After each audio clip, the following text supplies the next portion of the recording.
सबसे पहले मैं बेला लेडीज को थैंक्स बोलना चाहती हूँ कि जिन्होंने मुझे ये आज प्लेटफॉर्म दिया है।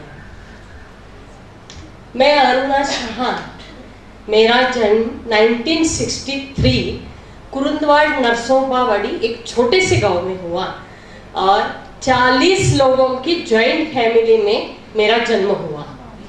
तो हमारा गांव इतना छोटा कि जहाँ पे कुछ भी सुविधाएं नहीं थी, जैसे कि थिएटर, ना होटल, ना टीवी, ना फोन, कुछ भी सुविधाएं नहीं थी उस टाइम पे।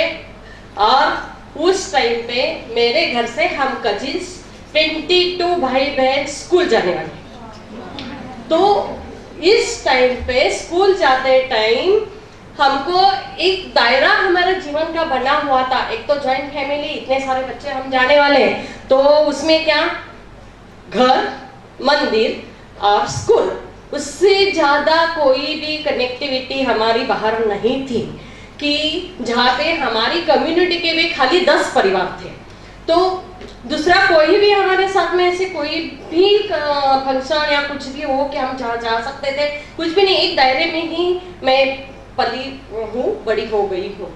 उस टाइम स्कूल के टीचर्स ने बहुत ही फोर्स किया मेरे घर वालों को, दादाजी लोगों को, कि उसको आप कॉलेज में एडमिशन दे ही दो।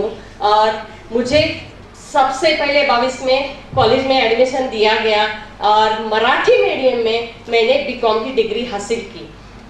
उसके साथ ही मैंने टाइपिंग, पेंटिंग और कुछ क्राफ्ट बनाना, ये सब सारी चीजें सीखी।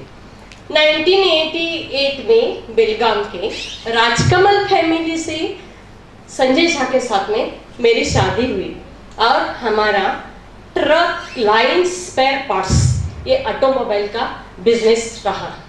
उस टाइम हमारे शॉप में 10 वर्कर काम करते थे, बहुत ही अच्छे से हमारा बिजनेस चल रहा था। 93 तक मुझे 2 बेटियां हुई। सडनली मेरे मिस्टर को ड्रिंक की एडिक्शन लग गई और वो बढ़ती ही चली जा रही। उस टाइम मेरे सामने जैसे कि संकटों का पहाड़ खड़ा हुआ कि क्या करना चाहिए। चैलेंजेस के ऊपर चैलेंजेस मेरे सामने आते चले गए, क्योंकि धीरे धीरे मेरे मिस्टर ने शॉप जाना भी बंद कर दिया। फिर वो शॉप दूसरों को चलाने को दिया तो भी कुछ फायदे का नहीं था, क्योंकि आखिर थक कर वो शॉप बंद करना पड़ा। और मेरे सामने जो बड़े चैलेंजेस थे उसमें था मेरे मिस्टर का ड्रिंक के एडिक्शन से छुटकारा देना, दूसरा था मेरी बेटियों की परवरिश और पढ़ाई, और तीसरा था ये सब करने के लिए, अपना घर संसार चलाने के लिए पैसा कहाँ से लाना। ये सब सोचते हुए पहले तो मैंने मेरे पति को जो ड्रिंक का एडिक्शन था उसके लिए लगातार डी एडिक्शन सेंटर में एडमिट करना, उनको जहाँ भी कोई बोले कि मंदिर लेके जाओ, मस्जिद लेके जाओ, वहाँ शपथ खा के आओ, वहाँ कुछ करके आओ, ये सब करती चली जाएगी। कोई आयुर्वेदिक पुड़िया डालो, जितना भी होता था उतना करना ही करना, कोई भी बोले वो करना। क्योंकि मेरे को ये करना था कि आज या कल एक दिन वो सुधर जाएंगे और हम उनको पा सकेंगे। डॉक्टरों ने 3 महीने की ही गारंटी दी थी कि आप अभी वो आपके साथ नहीं रहने वाले हैं, ऐसी कंडीशन थी। तो मैंने लगातार ये करके इतना 10-11 साल ये सब जारी रखा। डी एडिक्शन सेंटर जो भी करना है उस पर चालू ही था कि एक ना एक दिन वो सुधर जाएगा, ये आशा थी मेरी। और 2002 में दवा दुआ काम आ गई और हुबली डी एडिक्शन सेंटर से उनका जो एडिक्शन था वो छूट गया। वो छूटने के बाद आज वो हेल्थ से बहुत फिट और अपना शॉप और हमारा संसार बहुत अच्छे से चला रही है। मेरा पहला एम मैंने सक्सेस कर लिया, लेकिन इस साथ में मेरी बेटियों की परवरिश और पढ़ाई, तो ये सब होते हुए मेरे घर का फाइनेंशियल जो स्ट्रेस था बहुत ही विकट परिस्थिति में आ गया। मुझे घर से बोला गया कि इंग्लिश स्कूल का खर्चा, तभी तो इतना फीस नहीं था, तो भी बोला गया कि आप इनको मराठी स्कूल में डाल देना और अपने कोई खर्चा परवड़ने वाला नहीं है। मैंने बोला ठीक है, मुझसे जितना होता है मैं करूँगी, और मैंने ज़बरदस्ती इंग्लिश स्कूल में उनको डाल दिया। आज स्कूल की पढ़ाई करके मेरी बड़ी बेटी सीए एमकॉम है और सीए की प्रैक्टिस करती है, और छोटी बेटी सीए सीएस है, वो भी सीए की प्रैक्टिस करती है। तभी मैंने हार नहीं मानी, इसलिए आज मेरी दोनों बेटियां इतना पढ़ सकी है। पढ़ाई के साथ मैंने उनको घर कामकाज, रसोई बनाना और थोड़ा हमारा धार्मिक शिक्षण भी दे दिया है। मैंने उनको इतना मजबूत और भरभक्कम बनाया है कि आने वाले भविष्य काल में कुछ भी संकट आए, आर्थिक हो या दूसरा कोई भी संकट हो, लेकिन उनको वो अच्छे से पार कर सकेगी, इतना पूरा विश्वास मुझे है। तो मेरा ये भी एम मैंने सक्सेस कर दिया कि बेटियों को पढ़ा के आज दोनों इंडिपेंडेंट हैं, बहुत अच्छे से अपना करियर कर रही है। लेकिन ये साथ में ये सब करने के लिए पैसा कहाँ से लाना? एक तो सबसे पहले था ट्रक क्लाइंट स्पेयर पार्ट्स, यानी कि समाज लोगों के दिमाग में ये जेंट्स का बिजनेस, यहाँ आने वाले कस्टमर लेडीज तो नहीं, आने वाले पूरे ट्रक ड्राइवर, किन्नर, मिस्त्रीज, तो वहाँ पे लेडीज जाना नहीं।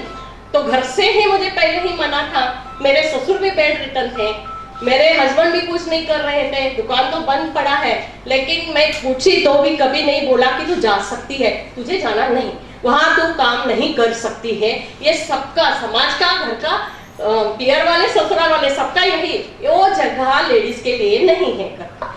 फिर क्या करना करके मैंने तो स्टार्टिंग में इतना परिस्थिति बिगड़ती चली जा रही कि एक एक टाइम खाने के लिए भी मुसीबत होने लगी। तो उस टाइम मैंने क्या किया कि घर से ही पहले सिंगदाना चटनी, तिल चटनी, हल्दी पाउडर ऐसा बना के 2 किलो 5 किलो ऐसा जाके घर नहीं दुकानदारों को जाके बेचना चालू किया। और उस टाइम उसमें से भी मुझे 500-1000 भी नहीं मिलते थे। फिर क्या करना, अभी मुझे कुछ ना कुछ करना ही चाहिए, बहुत ही मुसीबत में मैं पड़ गई। तो मैंने सोचा घर में कोई नहीं है कमाने वाला, तो मेरे को कमाना ही चाहिए। और मैंने एक एजेंसी लाइन टाइप, एक पूर्णिमा वॉशिंग पाउडर करके एक एजेंसी टाइप शुरू किया। और पहले तो दुकानदारों के पास जाके, होलसेल रिटेल सबके पास 2 किलो 5 किलो उठा के लेके जाना, सैंपल दिखाना और उनको बोलना कि देखो भैया ले लो, आप पहला पेमेंट मत करो, मेरा माल देखो, बाद में आप पेमेंट करो। तो इस हिसाब से मैंने ये काम चालू किया। तो 2 महीने के अंदर 50-50 बैगों का ऑर्डर मैं लेना चालू कर दी। और बेलगाम मार्केट में भी ये एजेंसी ले अकेली करने वाली मैं फंस ले रही थी। तो ये करते टाइम भी 90 दुकान से ज्यादा मैं देती थी, तो भी मेरा जो टारगेट था घर चलाने के लिए 5-6 हजार तो कमाना ही चाहिए उस टाइम, तो उतना भी नहीं होता तो और क्या करूं। तो उसके साथ में मैं वही जो मेरे बिजनेस था उसके साथ में जो ज्वाइन थे कि जैसे कि सीजनेबल आइटम्स, मसाले हैं, पूजा पैकेट्स हैं, रंगोली है, कैंडल्स हैं। बेलगाम मार्केट में ट्रक लोड कलर रंगोली मैं पहले सप्लाई करने वाली थी। तो ये काम भी मैंने किया और ये काम मैं लगातार 12 वर्ष तक करते चली आ रही हूँ। तो भी मेरा घर ऐसे ही चल रहा था।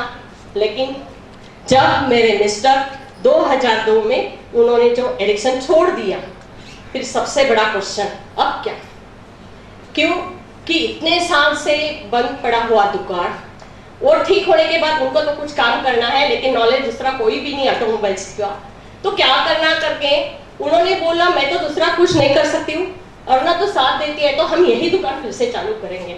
लेकिन बंद पड़ी हुआ दुकान चालू करना बहुत ही मुश्किल है। आप नया कोई भी काम स्टार्ट कर सकते हो, दिक्कत नहीं रहती, पास नहीं लेता उसको, लेकिन जो बंद पड़ा हुआ था उसको चालू करना बहुत ही मुश्किल हो गया। तो भी मैंने बोला चालू करेंगे, देखेंगे, और वो दुकान फिर से हमने 2002 के बाद में खोल दिया।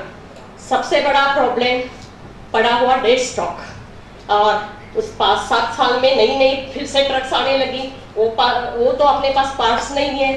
फिर लोगों का विश्वास कि ये आदमी अब यहाँ क्या करेगा, दुकान फिर से बंद पड़ेगी, हम उसको पार्ट्स दे कि नहीं दे, या सामने वाला भी सही पार्ट्स मिलेगा क्या नहीं, बोले तो लोगों को विश्वास नहीं था।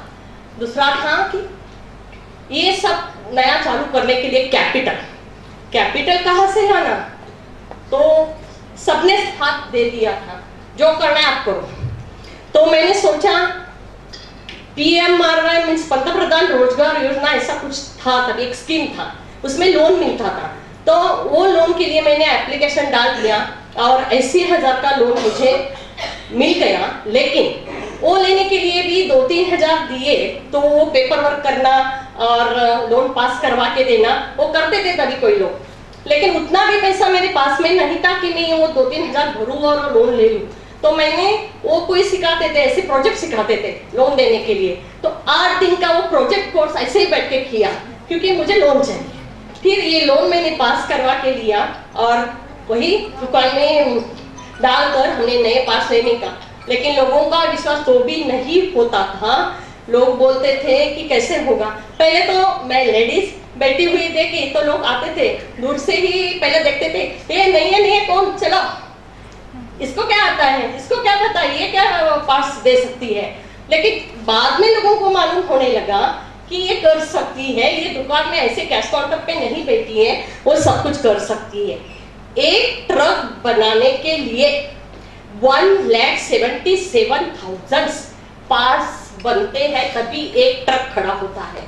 तो उसमें एक ऑटोमोबाइल इंजीनियर पढ़ के भी कोई भी व्यक्ति विदाउट प्रैक्टिकल नॉलेज काम नहीं कर सकता, क्योंकि पार्ट्स नॉलेज होना बहुत ही जरूरी है। और आज तक मैंने वो 2004 में मैंने संयोग ऑटोमोबाइल नाम से वो शॉप स्टार्ट किया और उसके बाद में हमने खुद का घर भी लिया।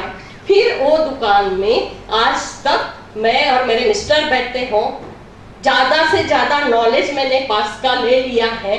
अभी बहुत सारी सुविधाएं हो गए, पहले सुविधाएं नहीं थी। अभी तो मोबाइल ये सब अपने को सैंपल आता है, पता चलता है, लेकिन पहले जब था 20 साल पहले ये सब नहीं था। तो पार्ट्स नॉलेज, सामने वाला क्या बोल रहा है, मुझे उसको क्या देना है, बहुत मुश्किल था। तो भी मैंने ये सब नॉलेज लिया। आज बेलगाम के टॉप मोस्ट दुकानों में हमारा दुकान गिना जाता है। और दूसरी बात, टाटा मोटर्स की तरफ से गोल्डन रिटेलर का अवार्ड भी हमारे दुकान को मिल गया है। ये सब करते हुए ये तो तीनों चीजें मेरे साथ में चलती रही, लेकिन ये सब करने के लिए सबसे पहले तो भगवान और साधु साध्यों की कनेक्शन में मैं जाता हूँ, तो उनकी दुआएं हमेशा मेरे साथ बनी रही है। लेकिन उसके साथ में ये सब करने के लिए मेरे मिस्टर और मेरी 2 बेटियां, उन्होंने बहुत ही सपोर्ट किया।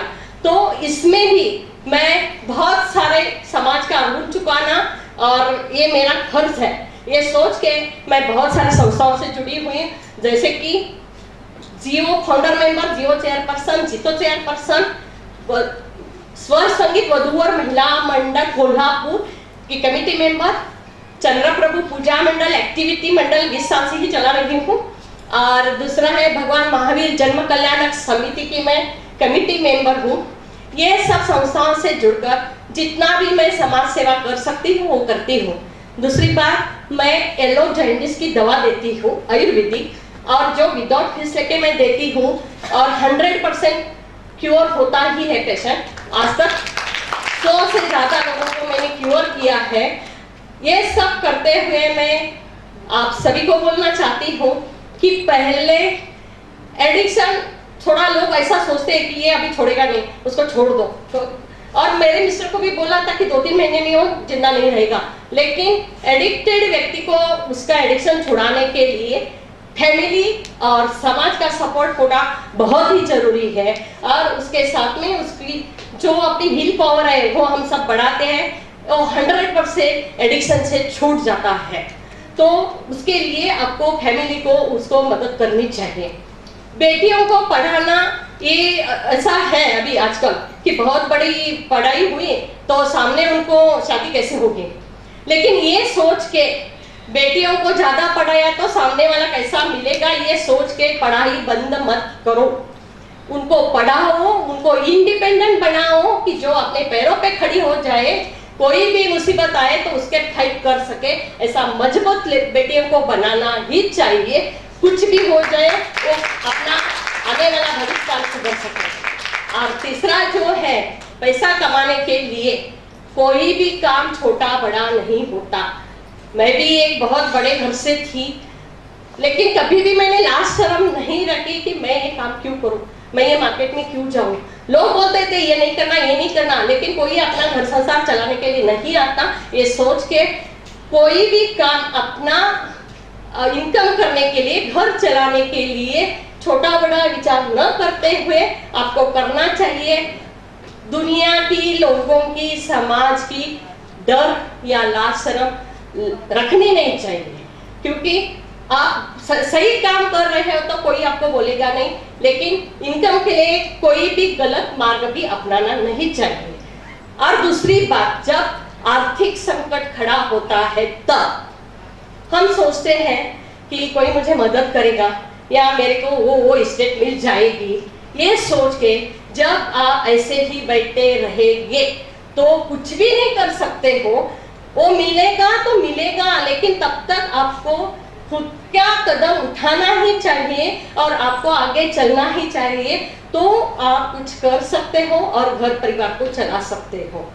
और मैं और एक बोलना चाहती हूँ कि लेडीज को कुछ भी लाज शर्म न रखते हुए काम करना ही चाहिए। ये सब में आज मेरा 59 एज है और सुबह 6 से रात 11 बजे तक विदाउट रेस्ट में काम करती हूँ। इस दरम्यान मेरे 8 ऑपरेशंस हुए हैं, तो भी मैं स्टिचेस होने के बाद भी मैं दुकान भी गई हूँ, सब कुछ की हूँ। तो ऐसा अपने मन में नहीं डालो कि मुझे कुछ हुआ है, मैं कुछ नहीं कर सकती, ऐसा कुछ भी नहीं होता है।